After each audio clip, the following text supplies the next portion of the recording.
कौन है जो मेरे क्रोध को भड़काने का प्रयास कर रहा है?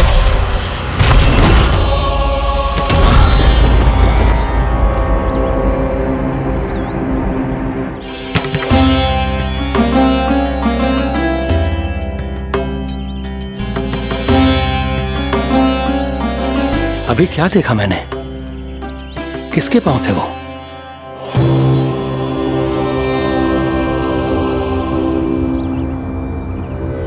मैं आप सबका कष्ट हरूंगा। मैं अवश्य अवतार लूंगा। मैं अवश्य अवतार लूंगा श्री कृष्ण के रूप में। श्री कृष्ण के रूप में। श्री कृष्ण के रूप में।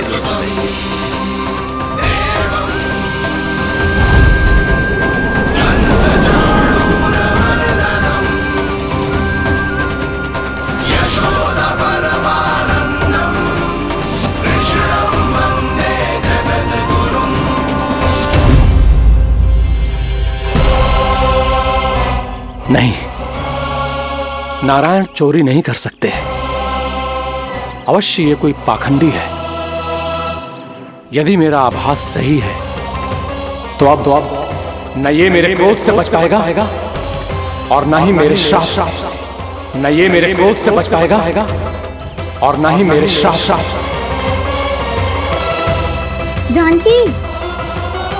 जानकी को मैं ऐसी स्थिति में छोड़ के नहीं जा सकता। क्या हो गो? कछु तो बोल। कछु करना चाहिए मुझे, पर करूं तो क्या? वापिस गया तो जानकी और कस्तूरी पकड़ लेगी और मैया के पास ले जाएगी। समय पे घर पे ना पहुंचा तो पकड़ा जाऊंगा। हे नारायण, अब आप ही कोई सहायता करो जी। क्या हो गया जानकी को?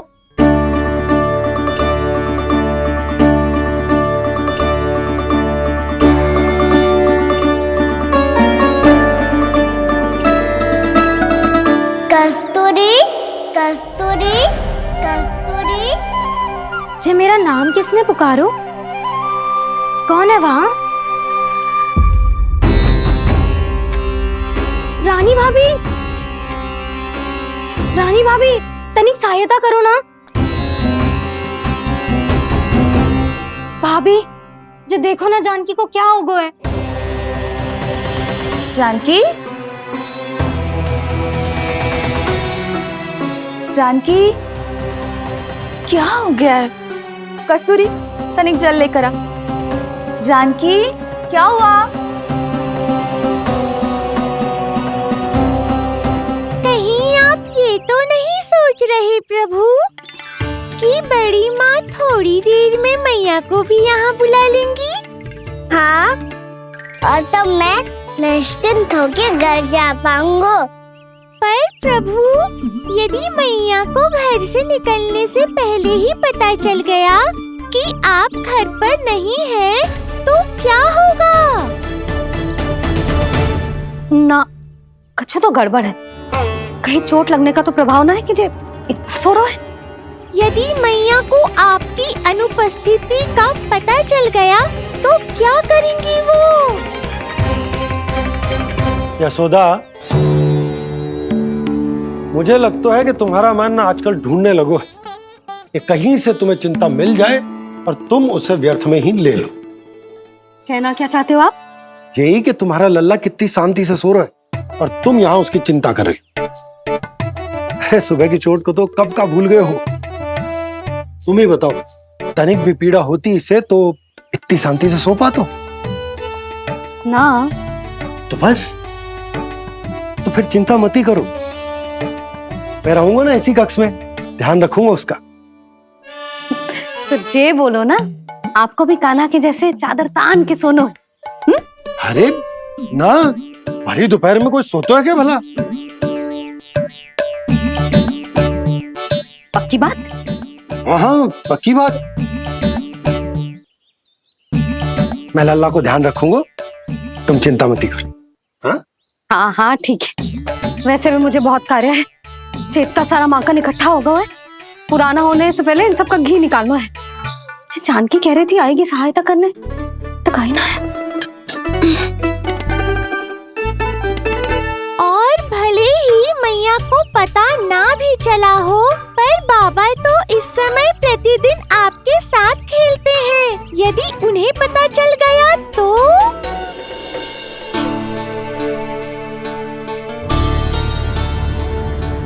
देखा मैया कितनी चिंता करती है तेरी। एक बार बाबा को पता चल गया तो फिर मैया को तो पता चलना ही है। उनसे अधिक देर तक छिपा नहीं पाएंगे बाबा।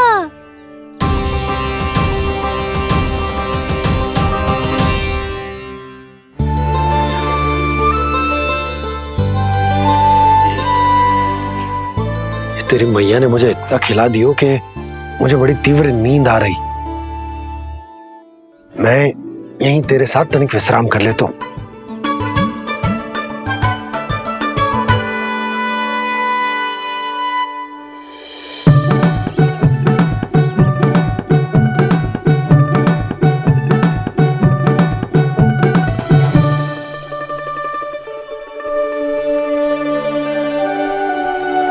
पता था मुझे यही होने वाला है। दोनों बाबा लल्ला आनंद से नींद लो, मुझे बहुत सारा कार्य करना है। चाहे बाबा को पहले पता चले या मैया को, आपके लिए तो दोनों ही स्थितियों में संकट है प्रभु। तीनों स्थितियों में मूली तीसरी स्थिति कौन सी प्रभु? वो भी तो पधार रहे हैं। वो कौन? जगत विख्यात महर्षि, अत्यंत क्रोधित स्वभाव वाले। प्रभु महर्षि दुर्वासा। उनका गुस्सा बहुत खतरनाक है, इतना कि देवराज इंद्र तक नहीं बचे। मेरा ऋषि दुर्वासा का घोर अपमान किया है तुमने देवराज इंद्र। जिस प्रकार से तुमने मेरी वरदान में दी हुई माला को ठुकराया है, उसी प्रकार से तुम्हारा पद तुम्हें ठुकराएगा और तुम्हारे साथ साथ अन्य सभी देवता भी अपने अपने पदों से नीचे गिरकर श्री विहीन हो जाएंगे। ये मेरा शाप है तुम्हें, ये मेरा शाप है तुम्हें, ये मेरा शाप है तुम्हें।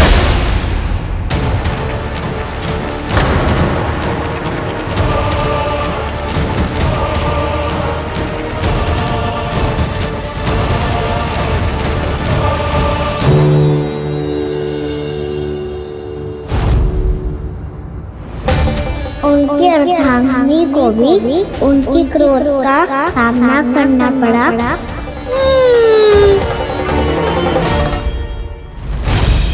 तुमने मेरी आज्ञा का अनादर करके मेरे सम्मान को भस्म कर दिया है कदली। इसलिए मैं तुम्हें श्राप देता हूं कि तुम इसी क्षण भस्म के ढेर में बदल जाओगी।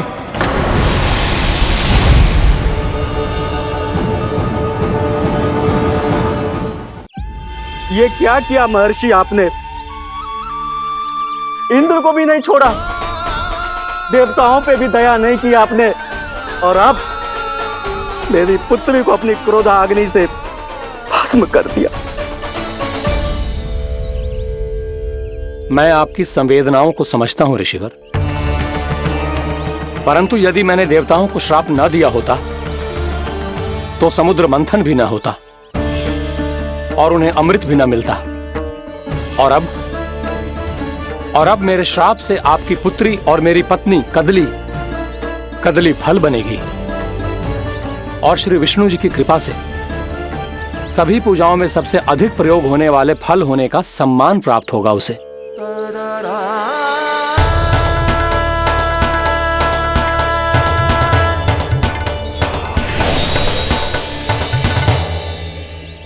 पर इससे आपके क्रोधी प्रवृत्ति को उचित नहीं ठहराया जा सकता।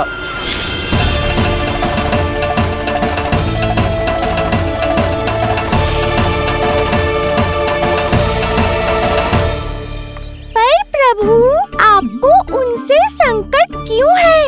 उन्हें थोड़ी ना पता है कि आपने क्या किया है। उनकी तपस्या की शक्ति को कम मत आगो मुरली, उन्हें सब पता चल चुका है। फिर तो फंस गए बुरी तरह से। अब केवल भयभीत ही करोगी, कोई उपाय भी सोचाओगी? प्रभु, इससे पहले कि ऋषि दुर्वासा या कोई और घर पहुँचे, आपको घर पहुँचना होगा ताकि मैया किसी और पर विश्वास ही ना करे। तो तो चलो फिर।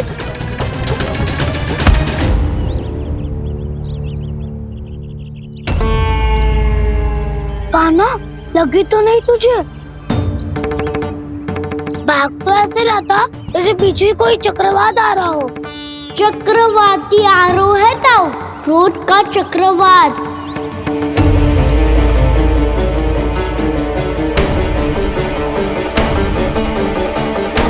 कैसे संभालूंगा मैं महर्षि दुर्वासा को? कान्हा, कहाँ खो गया? और ये माखन क्यों लगा है तेरे मुंह पे?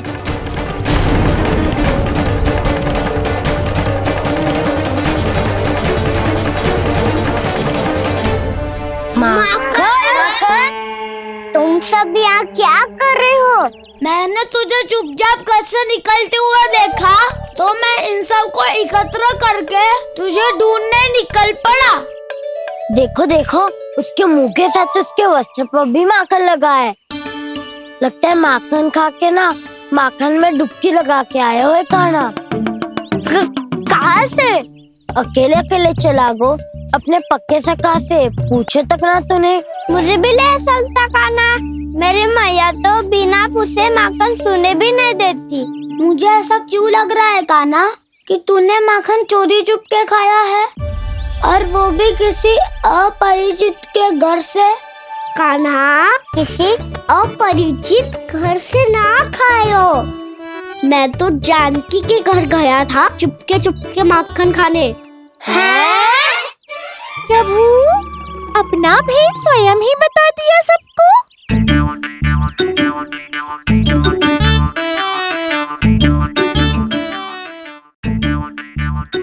मेरा अर्थ है कि जानकी का घर खुला था तो मैं भीतर चले गयो। ना पूछे, पर वो तो सो रही थी ना, इसके लिए मैंने माखन बिना पूछे ही खा लियो। इसी को तो चोरी करना कहते हैं कान्हा। चोरी? ताई जी को पता चल जाएगा तो क्या होगा तेरा? कौन बताएगा मैया को? हम बताए या ना बताए, तेरे मुंह और वस्त्रों पे लगा माखन स्वयं ही बता देगा।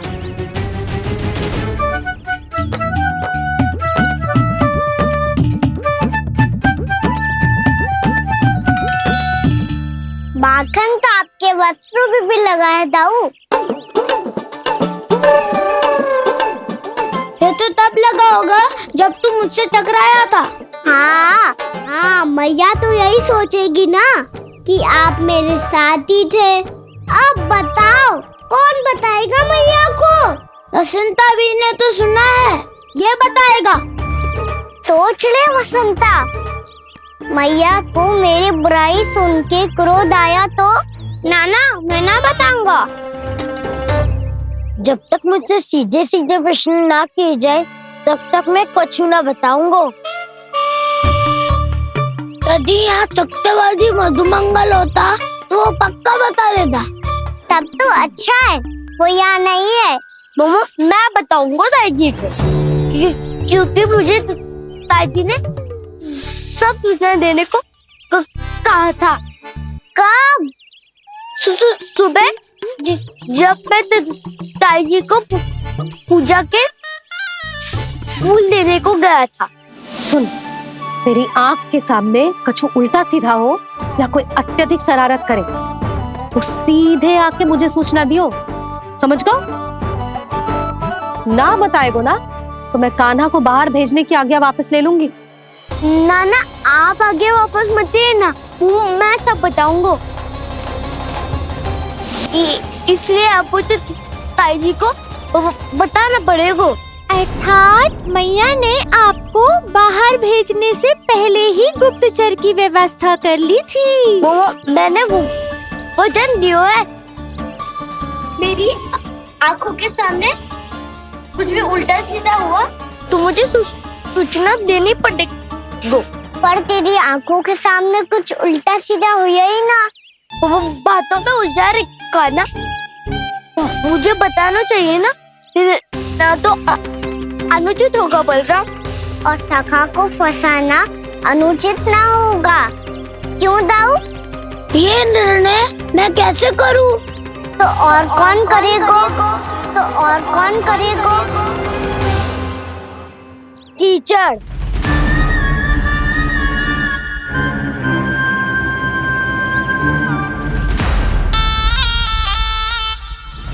कीचड़ इन्हें कैसे करोगे? कान्हा और सीता माँ के बीच में कीचड़ फेंको प्रतियोगिता करते हैं। जो जीता सब उसी का ही साथ देंगे। बोलो, स्वीकार है? स्वीकार है। तो मुझे भी स्वीकार है। पर नियम क्या होंगे?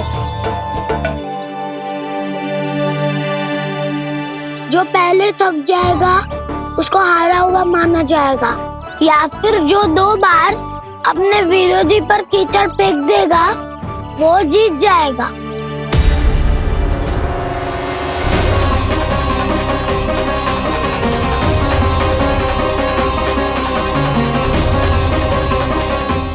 माखन चोरी की घटना के कारण महर्षि पहले ही क्रोधित है। अब कीचड़ से खेलता हुआ देखकर उन्हें और क्रोध न आ जाए।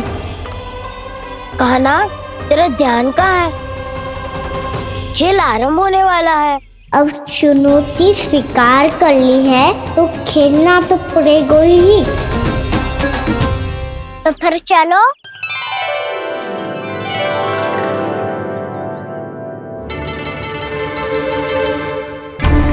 अरे हटो हटो, तनिक धुआं तो जाने दो। को तनिक नजर उतार लूं मैं।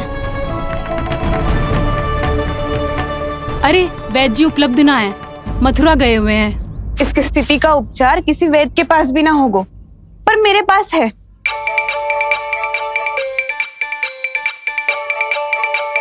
अरे अरे, बस करो ये सब। ये अधिकतर समय यशोदा के साथ ही होती है। हो सकता है उसे कुछ पता हो। जाओ, कोई शीघ्र जाकर यशोदा को बुला ला। मैं बुला लाती हूँ। हाँ हाँ।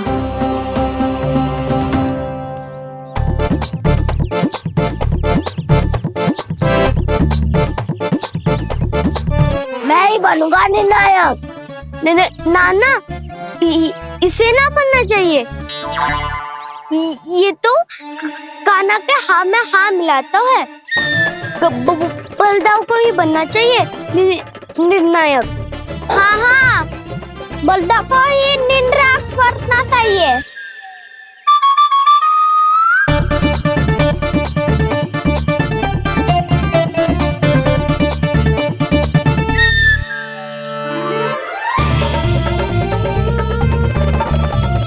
आरंभ करो।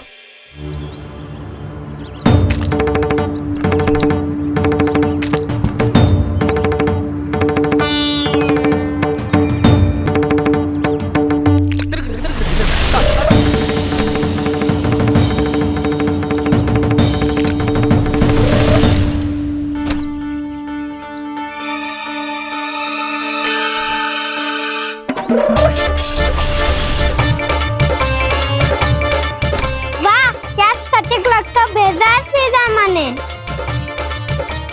एक बार मैंने भी ऐसे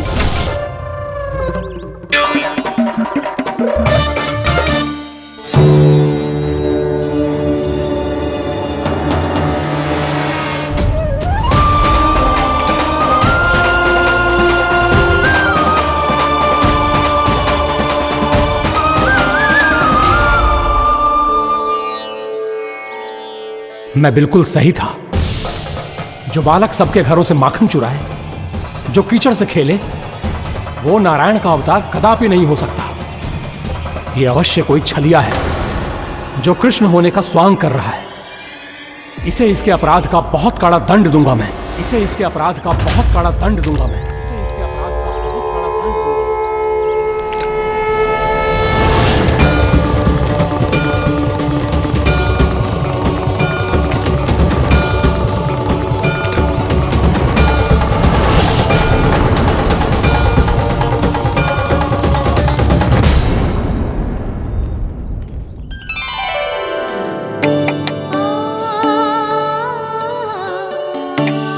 घी बनने की सुगंध से दौड़ा चला तो है, जे सोच के कि मैया कछु विशेष बना रही है।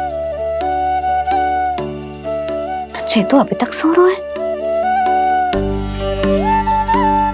बहुत समय होगा है बिना कछु खाए पिए सो गए है।